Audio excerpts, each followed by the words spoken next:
How are you guys doing? It is Monday, August 31st, 2020, out here in this quarantine.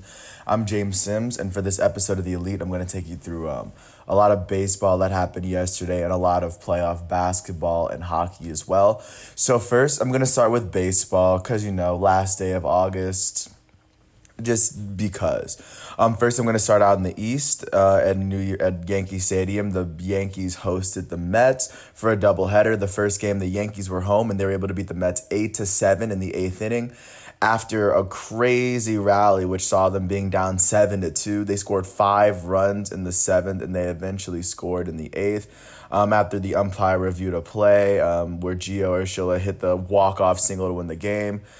Just big game overall for the Yankees. First, starting off with the Mets, Porcello would get the start. He strike out 2, only allow 4 hits in 5 innings pitched. And just the biggest hitters on the, Robinson Cano, their DH, finished 2 for 4 with 2 RBIs and 2 runs as he hit his 5th home run of the season.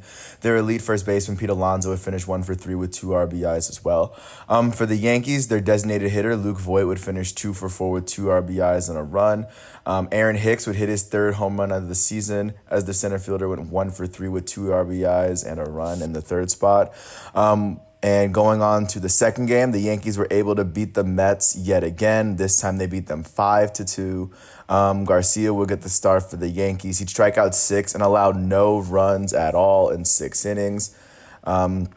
Just a great overall pitching performance from Davy Garcia. If I was a Yankees fan, I'd be very proud of what he did yesterday. And then even out of the Yankees, Gary Sanchez, their pinch hitter, would go 1 for 1 with 4 RBIs and a run. And I don't know if you got it. He hit a grand slam in the 8th inning to put them up at 5 because it was tied at 1 when Gary Sanchez hit the home run. So that was a very, very big play for the Yankees to go above and beat the Mets both times in 8 innings. Of course, staying out in the East, the Miami Marlins hosted the Tampa Bay Rays, and the Rays were able to get the best of the fish, beating them 12-7, and the Rays have been incredibly hot. Blake Snell got the start and got the win. He's now 3-0 on the season. He allowed 2 earned runs in 5 innings while striking out 5. He did give up 2 home runs. And for the Marlins, their first baseman, Garrett Cooper, would finish 2 for 5 with 4 RBIs and 2 runs. He had a very, very big game. And for the Rays, their shortstop Adames would finish 2 for 5 with 4 RBIs and a run. Big game for him. With this win, the Rays are now 24-11, leading the AL East, and the Marlins dropped down to 14-15. They're now a game below 500. Staying out in the East, but going up to Boston. The Boston Red Sox took on the Washington Nationals and beat them at home. Osich would pick up his first win of the season. Godley got the start. For the Washington Nationals, their elite left fielder Juan Soto would finish 2 for 5 with an RBI. Not much going for the Nationals offense. They still put up 5 runs. But for the Boston Red Sox, their third baseman Rafael Devers would finish 4 for 4 with 3 RBIs and 3 runs as he hit 2 home runs on the day as he's been really heating up as of late. With this win, the Boston Red Sox are now 12-22, and with this loss, the Washington Nationals are 12-19. Of course, and going to Buffalo, the Toronto Blue Jays hosted the Baltimore Orioles and beat them 6-5 last night. And the Blue Jays won on a walk-off. They came into the bottom of the ninth down 5-4. It would be a Teoscar Hernandez single, and he would bring 2 guys home. And that would be the win for the Orioles. Or not the Orioles, the Blue Jays. It's the Birds. For the Blue Jays, their elite designated hitter, Vladimir Guerrero Jr., would finish 1 for 3 with an RBI. Teoscar Hernandez, the right fielder, with those 2 RBIs. He finished 2 for 5 on the day with the game-winning single, 2 RBIs, and he finished with a run on the day. With this win, the Blue Jays are now 18-14, 4 games above 500, and the Orioles are 14-19 in the same division. And then going on to the last game of the night, the Philadelphia Phillies hosted the Atlanta Braves on ESPN. And the Braves were able to beat them 12-10 thanks to a 10-run second inning. Wild inning, by the way. Malone would get the start for the Braves. He'd allow 7 runs in 2.1 innings pitched. Arrieta would pick up the loss for the Phillies as he gave up. That was his 4th loss of the season. He gave up 7 runs, but he didn't even make it to the second inning.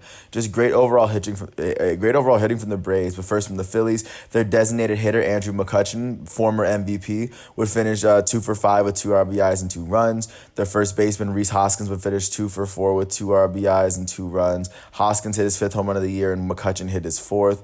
Didi Gregorius, their shortstop, would finish 2 for 5 with 3 home runs and 2 RBIs as he finished with his 5th home run of the season.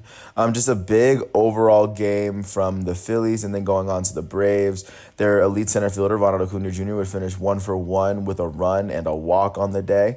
Their shortstop, Dansby Swanson, would finish 2 for 5 or they finished 1 for 5 with 2 RBIs and 2 runs on the day as he hit his 5th home run of the season. The elite first baseman, Freddie Freeman, would finish 1 for 3 with 2 RBIs and a run. Their third baseman, Austin Riley, would finish 2 for 4 with 3 RBIs and 2 runs as he hit his 6th home run of the season. With this win, the Braves are now 19-14, 5 games over 500, and the Phillies now drop to 14-15.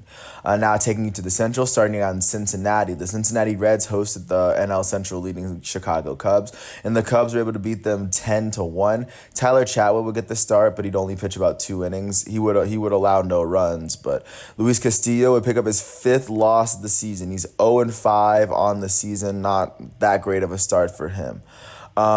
Akiyama for the Reds was the only player to get more than 1 hit. He had finish 2 for 3 on the night. For the Cubs, their center fielder, Ian Happ, would finish 2 for 5 with 3 RBIs and 2 runs. He had 2 home runs on the day. He now has 9 on the season. Anthony Rizzo would finish 1 for 4 with a run. The left fielder Kyle Schwarber would finish 2 for 5 with 5 RBIs and 2 runs as he hit 2 home runs on the day. The right fielder Jason Hayward would finish 2 for 3 with 2 RBIs and 2 runs as he hit 2 home runs on the day. There was a trio of Cubs hitters with 2 home runs, if you didn't hear me correctly. With this win, the Cubs are now 20-14, and with this loss, the Cincinnati Reds are 15-19.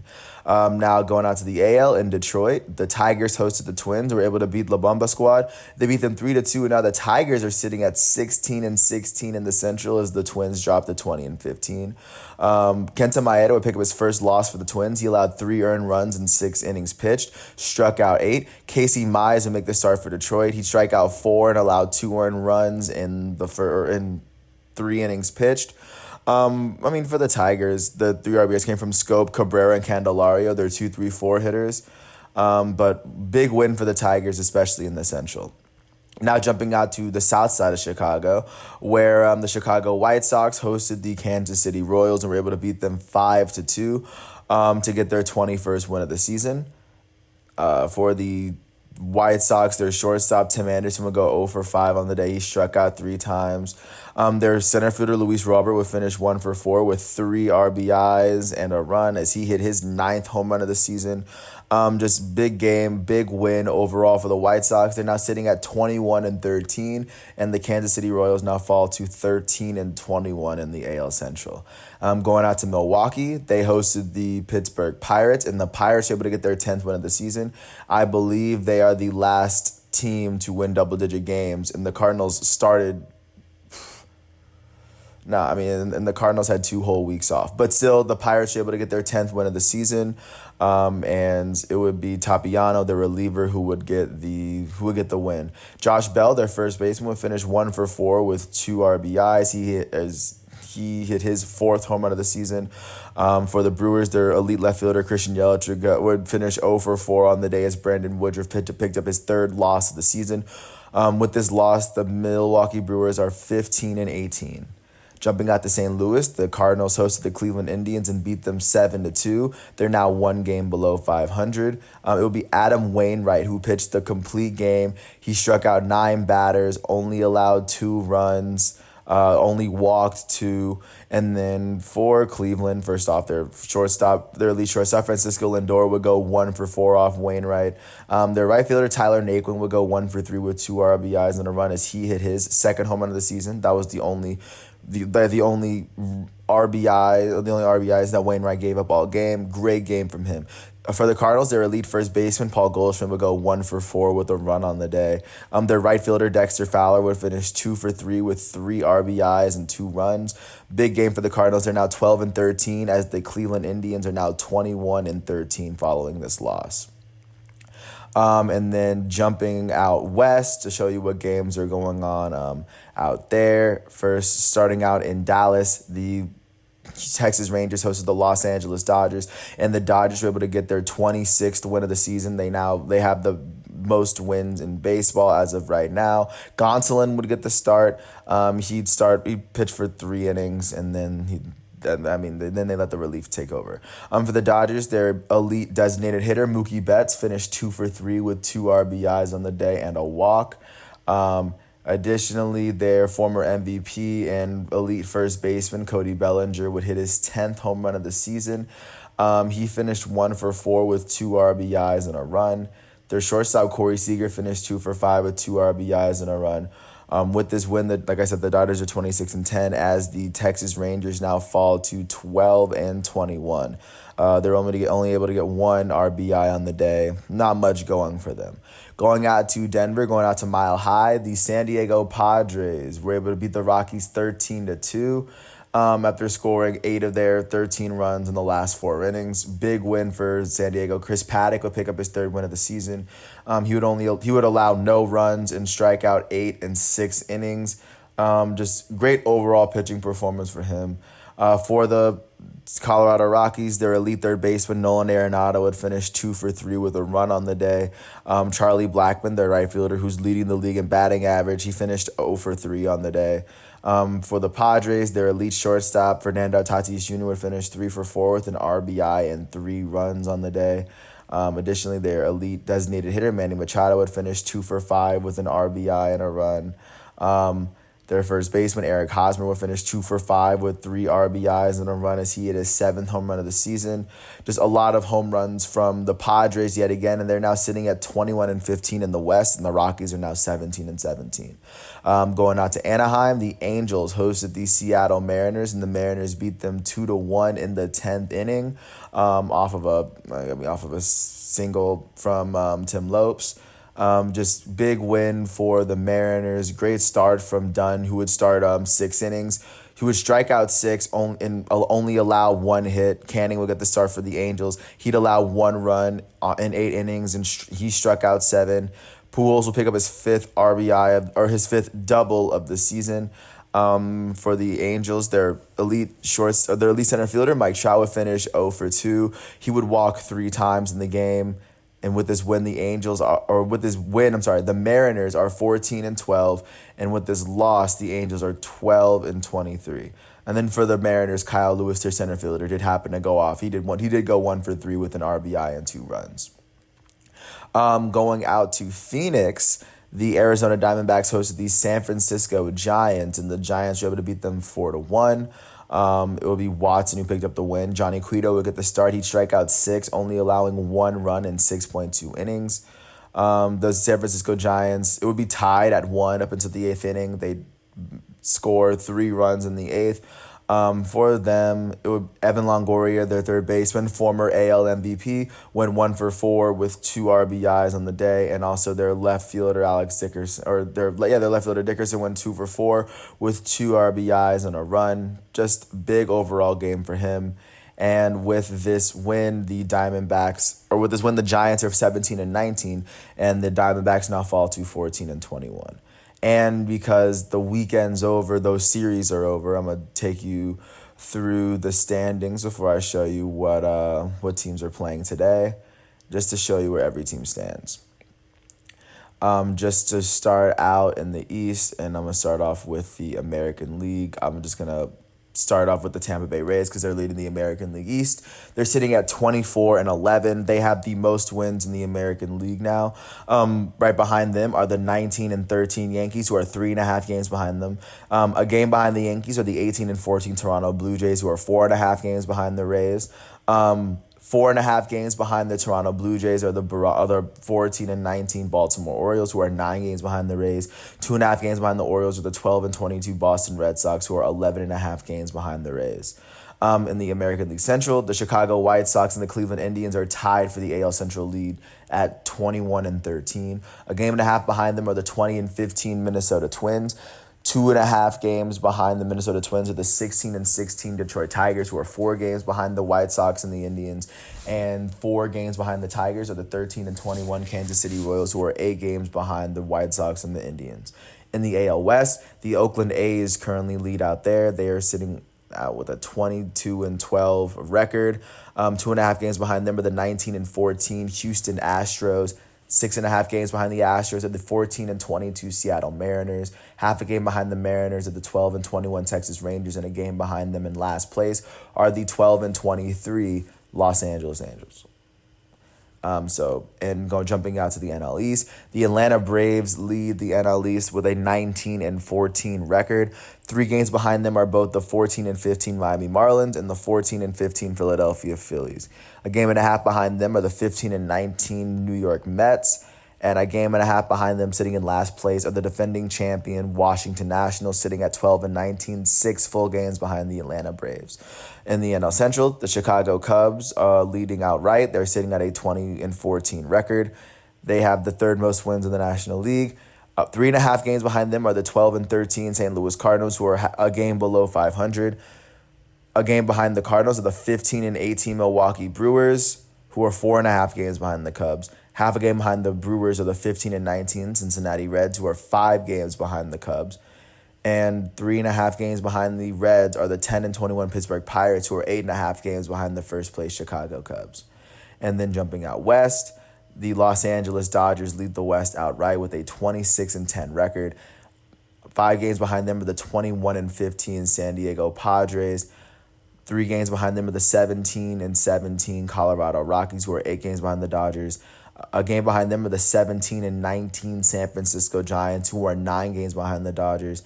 And 2.5 games behind them are the Arizona Diamondbacks, who are 14-21, sitting in last place in the National League West. And they are a full 11.5 games behind the Los Angeles Dodgers. And now let's look out and see what baseball games are scheduled for the last day of August 2020. Jacob deGrom is looking to get his 3rd win as the Marlins take on the Mets at 1 o'clock. Additionally, Dakota Hudson's looking to get his first win for the Cardinals as the Cardinals take on the Reds at 6:40. Max Fried looks to get his 6th win of the season as the Braves take on the Red Sox at 7:30. But before that, Tyler Glasnow was coming off an amazing performance where he had 13 strikeouts. Is looking to take on Garrett Cole, whose last game was a loss to the Atlanta Braves. They face off at 7:05. Shane Bieber looks to get his 7th win of the season as the Cleveland Indians take on the Kansas City Royals at 8:05. Lucas Giolito, whose last performance was a no-hitter, is going to face off against Rich Hill of the Minnesota Twins at 8:10. And Garrett Richards of the San Diego Padres is going to face off against German Marquez at 9:40. That's everything that's going on with baseball. Now let me take you through the bubble with basketball, everything that's going on with that, because of course basketball is still continuing. But the first game of the day was the first game of the second round of the Eastern round. So in game 1 of the Eastern Conference semifinals, the 3-seed Boston Celtics were able to get the best of the 2-seed Toronto Raptors in game 1, beating them 112-94. For the Toronto Raptors, Serge Ibaka would help out with 15 points and 9 rebounds off the bench. Norman Powell would help out with 10 points. Out of the starters, OG Anunoby would finish with 12 points and 7 rebounds. Their elite power forward, Pascal Siakam, would finish with 13 points, 3 rebounds, 2 assists, and 2 steals in 34 minutes played. He shot 5 for 16 from the field, 0 for 3 from 3, and he shot 3 from 4 for the foul line. Their point guard, Kyle Lowry, would finish with 17 points, 6 rebounds, and 8 assists. Fred VanVleet, their shooting guard, would finish with 11 points in 38 minutes, shooting 3 for 16 from the field and 2 for 11 from 3. Out of the Boston Celtics, Robert Williams III, their center, would finish with 10 points and 5 rebounds off the bench in 19 minutes. Out of the starters, Daniel Tice, their center, would finish with 13 points and 15 rebounds. Their shooting guard, Jaylen Brown, would finish with 17 points, 5 rebounds, and 4 assists. Marcus Smart, their shooting guard, or their wing, would finish with 21 points, 6 rebounds, and 4 assists. Kemba Walker, their elite point guard, would finish with 18 points, 3 rebounds, and 10 assists as he shot 6 for 11 from the field in 32 minutes. He shot 4 for 7 from 3 and made both of his free throw attempts. And Jason Tatum, their elite forward, would finish with 21 points, 9 rebounds, and 2 assists as he shot 9 for 18 from the field, 2 for 5 from 3, and 1 for 1 from the free throw line, as the Boston Celtics are the first team to win a game in the second round of the playoffs. Now jumping to game 6 of the first round in the West, the Los Angeles Clippers were able to eliminate the Dallas Mavericks, beating them 111-97. They have won the series 4-2 in 6 games. On the Dallas Mavericks, it was mainly a word from their starters. Kristaps Porzingis did not play this game, but Dorian Finney-Smith would be one of their biggest performers out of the starters.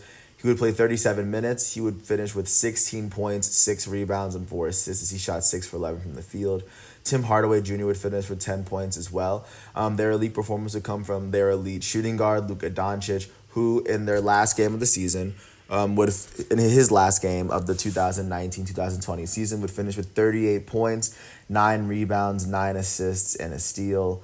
He had 5 turnovers on the day. He shot 15 for 28 from the field in 42 minutes. He shot 4 for 9 from 3. He made 4 of his 8 free throw attempts, and he kind of just went out going hard. And then for the Clippers, off the bench, Reggie Jackson would finish with 14 points and 5 rebounds in 27 minutes. Out of the starters, Ivica Zubac would finish with 15 points and 11 rebounds as he put together a really good game. Their elite wing, Paul George, would finish with 15 points, 9 rebounds, and 7 assists as he shot 6 for 19 from the field, 2 for 7 from 3, and 1 for 2 from the free throw line in 40 minutes.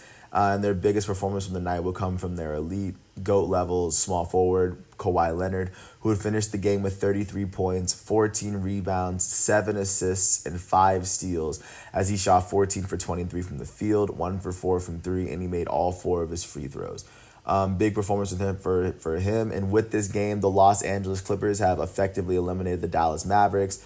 They have no more games to play. The Clippers and the Lakers are the only 2 teams in the West that have officially advanced. And as of right now, only 10 teams remain in the NBA.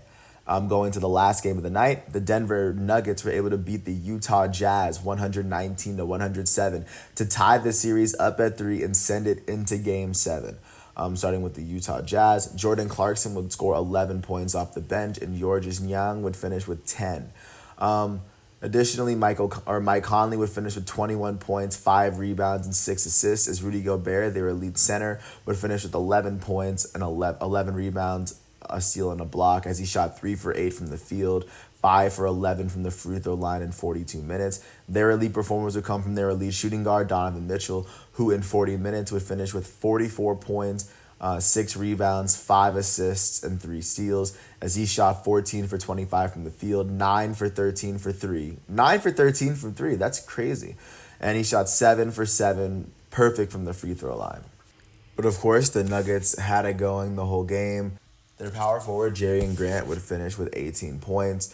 Their guard, Monte Morris, would finish with 10 points, 2 rebounds, and 3 assists. Their elite center, Nikola Jokic, would finish with 22 points, 4 rebounds, 9 assists, 3 steals on the day, as he shot 7 for 15 from the field, 3 for 5 from 3, and he made all 5 of his free throws. The elite performance of the day, and of course from the Nuggets, would be now I'm calling him elite point guard Jamal Murray, who finished with 50 points, 5 rebounds, and 6 assists in 43 minutes. He shot 17 for 24 from the field, 9 for 12 from 3, and he made 7 of his 9 free throws. That's the second time he scored 50 points in a playoff game, and of course in the same series. This Nuggets-Utah Jazz series has actually been incredibly historic, and right now it has reached a Game 7. So those are all the games that happened yesterday, and right now only 10 teams remain. There's still 2 active first-round series, and a lot of second-round series are starting today, or they're starting very soon.